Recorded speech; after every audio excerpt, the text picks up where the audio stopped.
Hi, and welcome to another episode of Prevailing Through Pain. Today, our healthcare hero is Caesar Rentie. Caesar Rentie is the Vice President of Pastoral Care at one of our local hospitals. And thank you for being here, Caesar. Thank you. It's good to be here with you. So, let's just start with your humble beginnings. Can you tell us a little bit about Caesar, the young boy growing up? Yeah, so born in Kansas City, KU Medical Center. Okay. To Caesar Julius Rentie and Irma Jean Smitherman. Irma Jean is probably about 22, and Caesar Julius, my dad, is 41. Oh, wow. Yeah, 20-year difference between the two of them. And they're both deaf. So both of my parents are deaf, and that is my humble beginning. Lived in Kansas City there for 9 years until my dad got sick, and then we moved to East Texas with my grandmother, lived with her for a year, and then eventually moved to Hartshorn, Oklahoma in 1975. What part of Oklahoma? Hartshorn, Oklahoma. Hartshorn. Yeah, Hartshorn is in southeastern Oklahoma. It's 15 miles east of McAllister. So if you were to take 75 from Dallas, you would go north on 75, and 75 turns into Highway 69, which runs right into or intersects with Highway 270, which is the road to Hartshorn and McAllister. And so it's 15 miles east of McAllister, Oklahoma, which is the biggest town next to Hartshorn, which is funny, about 2,500 people. Yeah, because we live in Tulsa. It's a small town. So perspective, right? Yeah. So about how old were you when you moved to Oklahoma? I was 10 when we moved to Oklahoma. Yeah. So let me back up a little bit. Being born to deaf parents, so I'm assuming they taught you how to sign to be able to communicate. Yeah, sign language is my first language. Yeah, so as a child growing up with deaf parents, it's funny because I always assumed that all adults were deaf when I was growing up or in the early years. And it wasn't until I went to preschool that I learned that all adults weren't deaf. There was a time when in preschool, I needed to use the bathroom. This is a sign for bathroom. And so the teacher's not understanding what you said. I was going to the teacher and I was telling her, I need to go to the bathroom, I got to go to the bathroom. And then this is, urinate. So anyway, I told her I need to go to the bathroom. And she grabbed my hands and she says, I can hear you. And it was like, oh, you can hear me. And I thought all adults were deaf because all my parents' friends and the people that we, interacted with were all deaf. It was a deaf community. And so I had friends that were deaf. And so how do you, I'm ignorance on my part, but I'm saying if you're around deaf people, do deaf people talk? Well, some are hard of hearing, and then some are deaf. And so, but the So I'm saying as far as you with so as far as me school. being able to pick up language, it comes from extended family. So my aunts and cousins, and then there were also friends of our family that had other kids that were hearing, and so you pick up language that way. But it's just interesting, just growing up in a deaf family. I think of little things like, so this is the word for sweet or sugar. Okay. So this is the word for that. I need to learn that one because I love sweets. Yeah. And this is the word for smoke. Okay. So when I was growing up, I would confuse Sweet for smoke. So I would call sugar cigarettes. And so, like, I would go to my aunt, I want cigarettes on my cereal. What are you doing? And she's like, but, you know, that's the kind of stuff, you know, you learn and then you grow and, you know, it's like, no, that's not cigarettes, that's sugar, you know, and so, yeah. So how were children? Sometimes I know children can be mean. Oh, yeah. So how was it with Growing up with deaf parents, I stayed in fights all the time. Yeah, we just gonna be real with it. Well, the thing is, so if you go back to the time then, I realized like, oh man, my parents that they can't hear, right? So now all of a sudden it's like, it's a totally different thing. Like you learn early on like what their vulnerabilities are.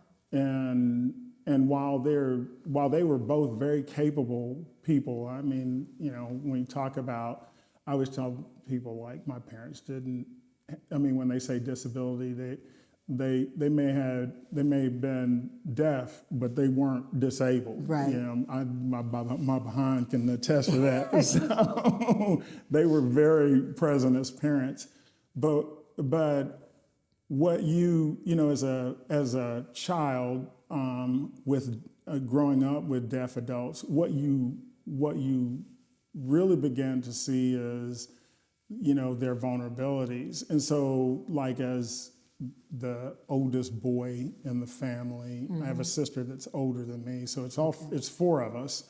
And so, as the oldest boy, like, I feel like really protective of my parents and their vulnerability. So if kids would say something about my mom or dad, it just wouldn't come off right. And so whether they were asking questions or if they were making fun or if they were playing the dozens, it was just like, there's just not a place you want to go with Caesar because he's going, you know, and I would end up in fights all the time. My grandmother, oh my God, I mean, you know, I just stayed in the principal's office all the time because, like, if somebody says something, I'm like, I'm gonna get you. The next thing you know, I'm coming around the corner, popping them in the eye, and they like, what's wrong with this boy?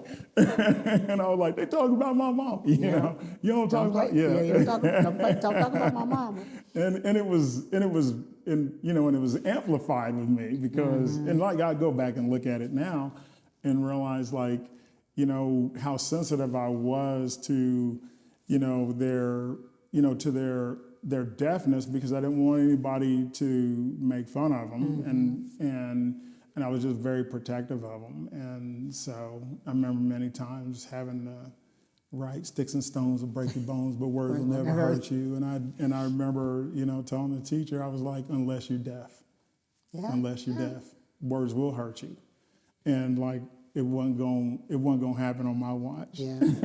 You know, I think I remember so many times like coming up where people tell you how you should feel and how you shouldn't feel. I'll put it that way, how you shouldn't feel. And I remember one time someone saying, Karen, you have a right to your feelings. And I took that and to this day, if I have two people in a room that are, you know, saying the other one shouldn't, and I will say, you have a right to your feelings. And I go back to where you said, unless you're deaf. Because if that's something that person didn't experience, you can't tell me how I should feel or how I should react. Right. Maybe you can teach me how I can maybe kind of control or this, that, and the other. But those are my feelings. These are my parents. And the stakes are high. The stakes are high because, you know, you develop a dual process as a child in a deaf family. So like we would be in the car, we'd go into our cousin's house. You know, I got a first cousin that lives in Kansas City. I'm real close to him. And so we're going to Aunt Dorothy's house, you know, and we're all happy. And then, you know, like my dad is driving, it's a typical thing. And like, we may hear a siren. And like I'm tapping my dad on the shoulder saying, I hear a siren, and getting him to look for it, you know, and pointing in the direction where the sound is coming from. Because I know his disability. I know that the stakes are high, Yeah. that he needs to be able to respond And to you that. have to be his ears. Yeah, and all of us are, all of my siblings were like that because it's just like that's kind of how the sensitivities that you develop when you grow up with two deaf. So did deaf all people. your siblings, did you All all have your my hearing? siblings are hearing. Yeah, we all had 20/20 hearing. Yeah, my Aunt Dorothy, she was telling a story about when each one of us was born. She said my dad. Well, when Eileen was born, they took her over to her sister, which is my aunt Dorothy. Took Eileen to Aunt Dorothy's house because they wanted to show off the new baby, and all that stuff. And so, my mother hands Eileen over to Aunt Dorothy, and she's, looking at her and all that stuff. And then my dad comes up and just goes like that To get a in front of her, and Eileen startles, and then she starts crying. Aww. And so, and Dorothy, she's like, looks at my dad like angry, and he's looking at Eileen with a smile on his face because he says Baby she can can hear. Yeah, she doesn't have to live with this disability. Yeah. So were they born deaf? Yeah, they were both They born both were deaf. born deaf? Yeah, and he was. I mean, both of them were always just proud that their kids were hearing. Yeah. Wow. The things that people take for granted, Yeah, right? yeah. They were. And they were. My dad was trained as a cook at the Oklahoma School of the Deaf, and my mother was trained as a seamstress. And my dad, he was the breadwinner for the house, and just typical in that sense. He was hardworking, very protective of all of his children and kids, and just he was always there. So. So what was one of the happiest times in your life that you can remember? Oh man, I would probably say that when I think about early childhood, there's so much that you're ignorant of. You're ignorant of a lot of things. You don't know a lot of things. But when I think about like those early days in Kansas City, living there, it was like we lived in public housing. Mm-hmm. This is the other thing. Like we lived in public housing, and 1974, 73, we lived there, and this neighborhood, there are kids and all of that. But when I think about like that time there, and the relationships, growing up, not only with the kids that lived, in my neighborhood, in our house, 1744 South 35th Street. You remember that? Yeah, I still remember the address. The kids that I was friends with there, but that, like my parents' community, the deaf community that they were a part of, it was pretty neat to be a part of, like growing up in that time, because like I had hearing friends and I had friends that were deaf. And then like on the weekends we would always, we were either going to, my Aunt Dorothy's house, or we were meeting, my parents' friends, because during the week they were isolated in their different jobs. And Saturday and Sunday is the day that like all of the deaf people would come together, like it like this informal thing, and they would meet, and then it was like a party the whole weekend. Like literally like play cards and dancing and doing all that stuff. And then you have all of these kids that are children of these deaf adults out playing, and both hearing and deaf. Yeah, and so it's fun. And then moving to Oklahoma, and I have a large extended family that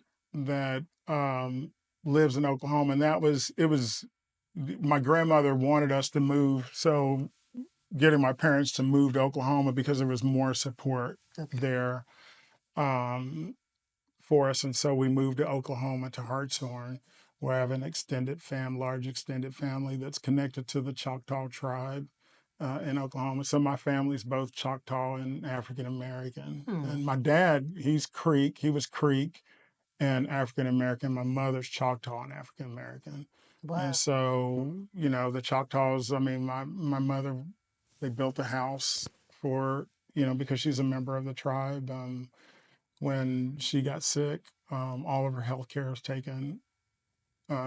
provided by the Choctaw Nation. So doctors, medicine, all of that stuff.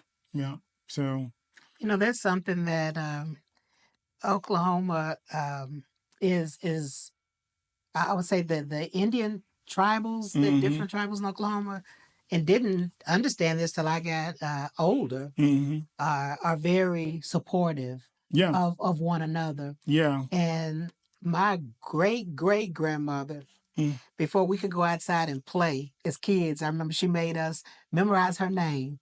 Her name was Carrie Myrtle Nora Victoria Stamp Cheney Harris.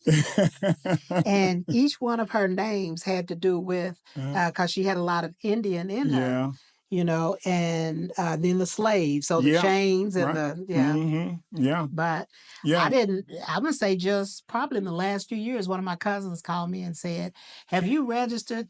I said, girl, I wouldn't even know who to. And I'm so probably far removed from that. But on her father's side, she was telling me she was able to get a lot of benefits. Yeah. All my kids, me, all of us, when I was growing up, we were all part of the Choctaw Nation as well. And my connection is through my great great grandmother. Wow. Yeah, Elsie Turnbull. And Elsie Turnbull, I mean, I even found her testimony. This is what's really amazing. Like now, with Ancestry and all of that, I just found this recently, but with Ancestry and being able to look into all of that stuff, I literally found because I know who my great grandfather is, Joe Riddle, I was able to find Joe Riddle's not only his birth certificate, but I was able to also find Joe Riddle's land allotment through the Choctaw tribe. And so he was given a land allotment through the Choctaw tribe because all tribal members got land. And so he had land allotment that was assigned to him. So I found this document. On this document was his mother's name, and I knew his mother and his father, his name is Cephas. So my great grandmother, my great great grandmother, her name is Susie Lewis. And so I found Susie Lewis, Cephas Lewis, Joe Riddle, child, and then Susie's mother on the back of the document said Elsie Lewis. And then it said owner, Robert Turnbull. Wow. And that's how I was able to find the document. And then finding that document, I was able to find her testimony to be inducted into the Dow Roll of the Choctaw tribe. And so through her testimony, she was enlisted as a tribal member, freedman on the Choctaw Roll. Joseph, my great grandfather, he's half Choctaw, half African-American. So his dad is Choctaw, his mother is African-American, but his condition is tied to his mother. As slavery was, the condition of the child is tied to the mother. And so because of that, Papa Joe's condition is tied to the mother. That's the land allotment through his mother in connection with the tribe. Wow. Yeah, it's quite a history. My maiden name is Lewis, by the way. Oh, really? We might be family. I know. Caesar, we're going to take a break for our sponsors and we'll be right back. Do you have a powerful story of perseverance? Have you triumphed over pain and want to share your story with the world? We're looking for inspiring guests to join us on the Prevailing Through Pain podcast. Head over to KarenShaler.me/guest Fill out the form and let us know your story. Your voice could be the one to inspire others. Your experience can be the one to lift up someone else. Go to KarenCherry.me/guest. And we're back. So if you don't mind, I'd like to go back and talk a little bit more about it's your great Yeah, so grandmother? Papa Joe's my great, Susie's my great, and Elsie is my The great. great. Okay. Yeah. So you said, so you found So Elsie. yeah, so I found Elsie's testimony, Mm-hmm. and this is literally like when you look at when you read the testimony. So it's it's the Department of Interior. They have lawyers that are a part of that, and in Oklahoma, before Oklahoma became a state, the testimony was given in 1905.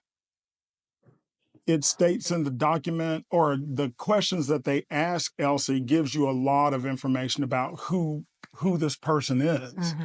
And so the very first question that they ask Elsie is, ask her name. She says, Elsie Lewis. And then they ask, where were you when you were turned loose?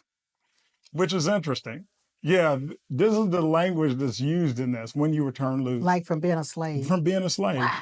And she said, I was in the nation, which is she was in Oklahoma.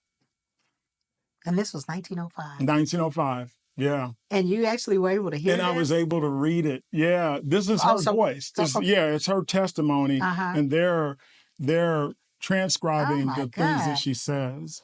And so he says, so you lived here? The person that was interviewing her said, so you lived here when the rebellion was over? And she said, yes, I lived here. He said, you didn't live in Texas. She said, I was leased in Texas. Yeah. But she said, when I was turned loose, this is her words, I came back to the nation. Mm. And it's really interesting. I mean, it's an interesting part of my own personal history. Like, there's my immediate family and all of that. But then I start looking at like all of that connection and who this woman was. I mean, it's just an amazing story. And I mean, it gives a lot of information. Like she talks about her kids and she's married. She has kids, and so it says a lot about not only her condition, but how she was treated by the person that owned her. Right. And so basically, like what I pull from it is that chattel slavery is not practiced the same way in tribes as it is in the way white culture is. Right. And so, when you go back to that time frame, that period, she's 55 years old. So, she's really not that far from emancipation when you think about the proclamation that was given, all of that. She's not that far from that time. So she had lived a large portion of her time as a slave. When she gives this testimony, she had to have some witnesses. And so she has people who are her friends, who know her, who testify on her behalf that she belonged to Robert Turnbull. And so they're asking her these questions. So there's a part in the testimony at the very end that they then ask her again, and she says, I told you.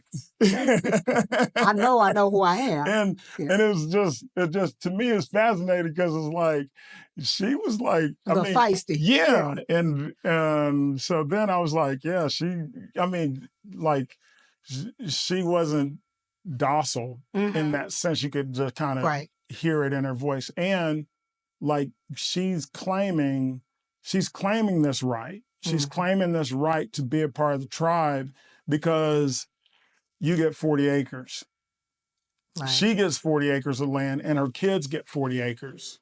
a land, and she's claiming that right.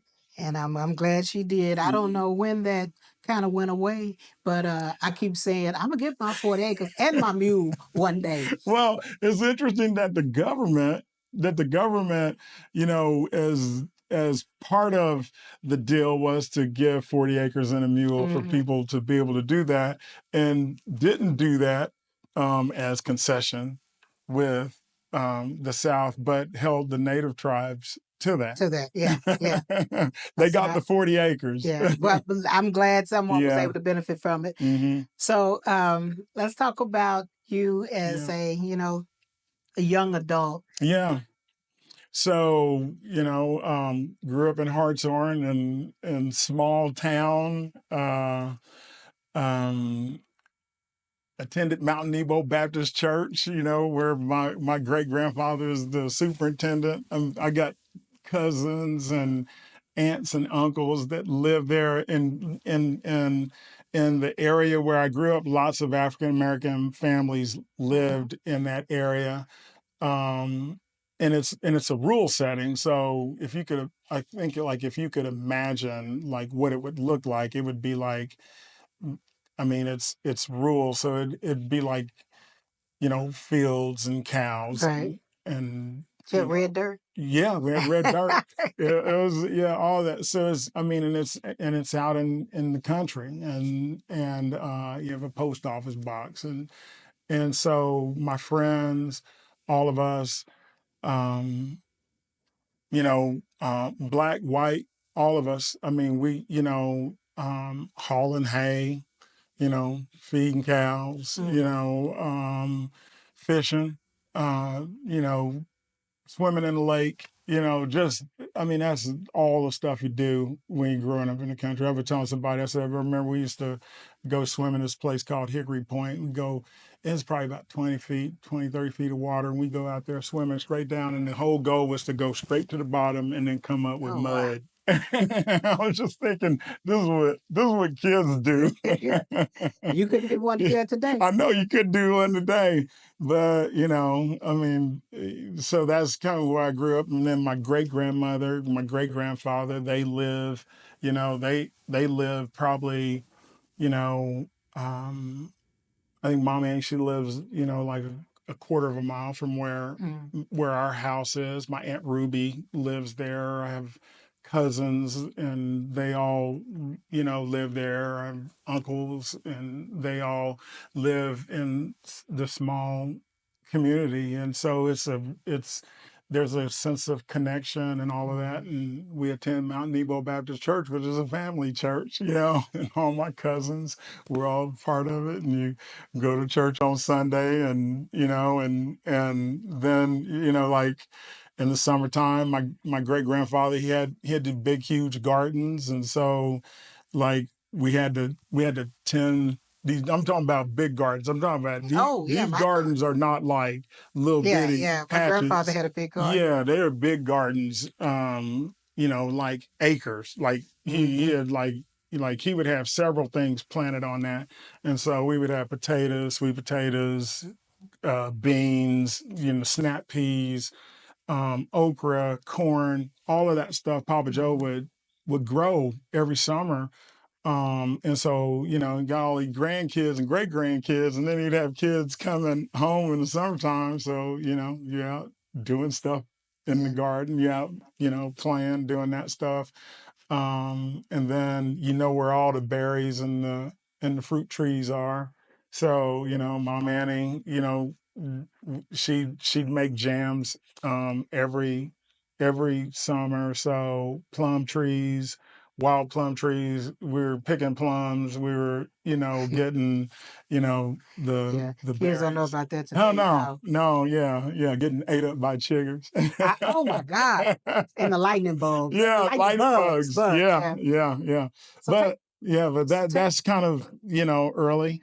And then, you know, growing up, I started playing football. Yeah, I was gonna say, Yeah, tell us a started little bit playing about your football football career. and played football in high school. And of course, I have an athletic family. I had cousins that played sports, and so quite naturally, I was going to gravitate because because I wanted to play sports, and I started playing football and basketball, and got involved in sports when I was at Hartshorn, and grew and got big enough to get some attention, and got scholarship offers, and so got scholarship offers from Oklahoma State, Oklahoma University, Texas recruited me, A&M recruited me, Texas Tech.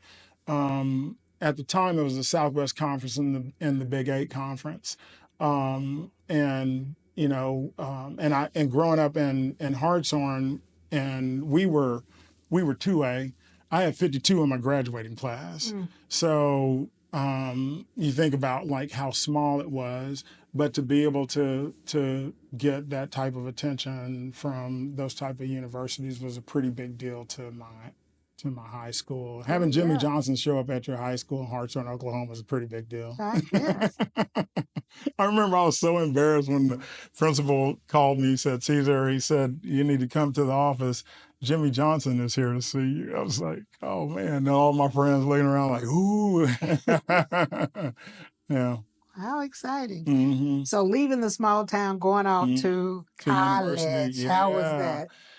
So man, going to college was like drinking water out of a fire hydrant. I mean, the first, the probably the biggest, the most, the toughest transition from leaving home and going to college was leaving my parents, because they couldn't hear. And I was so used to them being around, and I was so used to like being present in the ways that they needed. And so going to college was that first semester was really hard for a number of reasons. The first one was, that, but then it's like, in high school, when you run a 4.8 40, you're 250 pounds. It's easy to be good in high school. And then you get to the University of Oklahoma, and Like, who are these big everybody, old boys? yeah, all of a sudden, like as good as I was, I felt like I'm not that good, because, everybody's just as strong as you are. And now you really got to, you got to Work work. at it. And yeah, you got to do a lot of work to get good. And so it's hard for that reason. There were plenty of times I wanted to quit. But I stayed with it, and eventually graduated. I have a close friend, Dr. Luckett, who was the dentist in our hometown. And Dr. Luckett and I were, I mean, that's how I met him. And over the years, as I grew in sports, he's a big sports fan. He used to write for the local Hartshorn Sun paper, and then he became the huddle leader for our Fellowship of Christian Athletes group.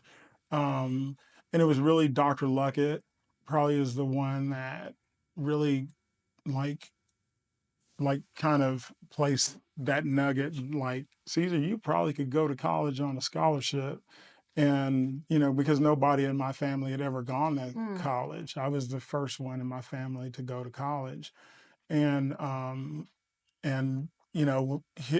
him really kind of introducing me to that was foreign. It was just like, I mean, I didn't have any plans, for high school or any of those things.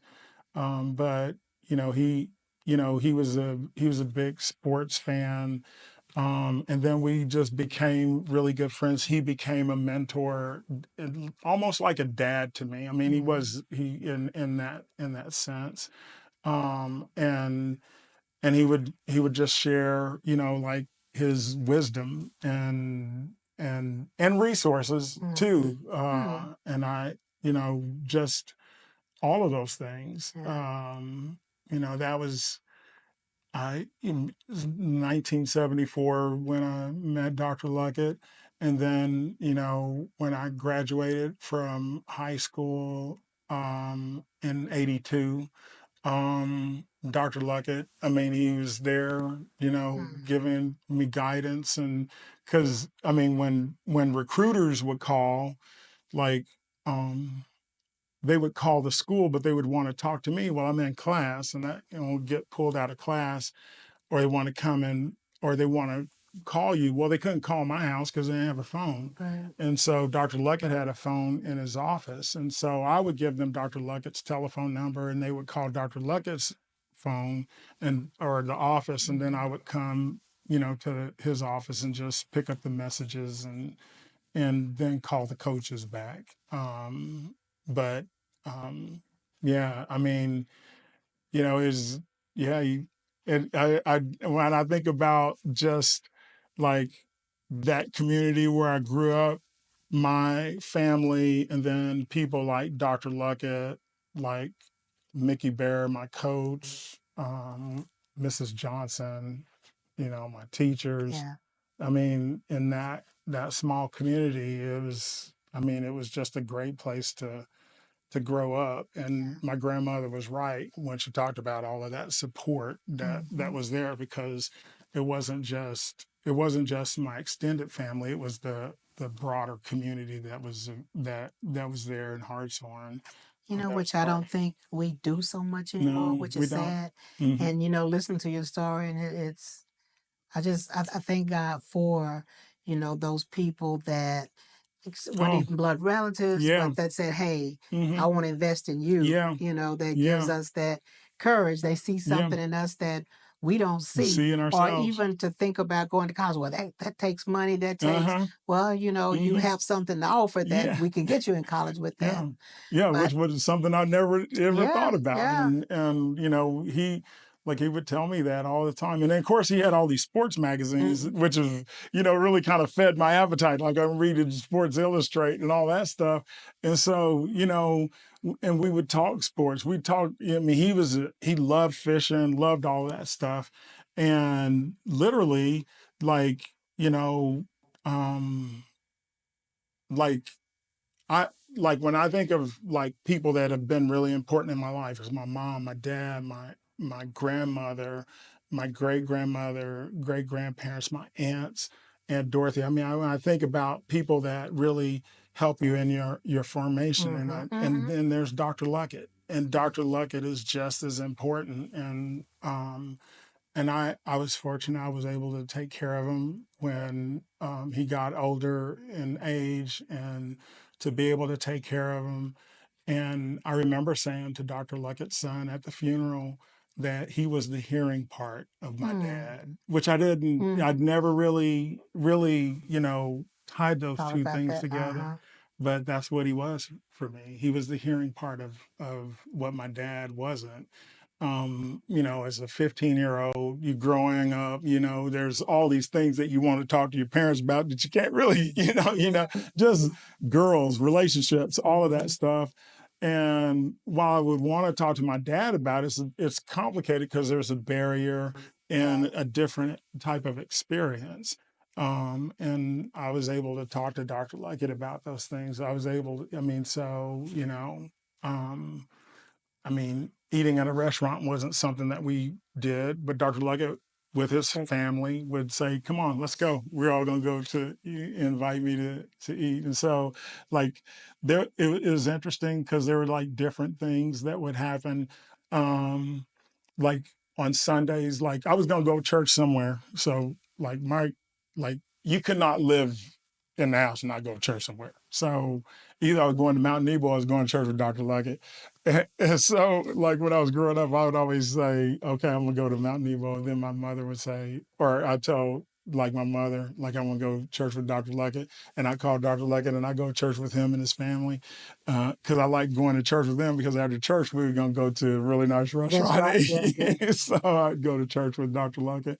But that's kind of the relationship that I had. So then when I went to college, um, you know, times that I would, feel discouraged, all those times, that was Dr. Luckett. He would call me, he would go, "I checked on your parents," Yeah. all that. He'd bring them to the games, all that Oh, stuff. nice. When I graduated from college, I had to you had to have a place for your family. And I remember just insisting that, like, I got to have more than just one. I got to have a place Yeah. for my mom and dad, but I also got to have a place for Dr. Dr. Luck. Luckett and his wife. And so Nice. they were both there. Yeah. Okay. So I'm gonna have to move us Yeah. along Okay. Sorry. to no, that's great stuff. Yeah.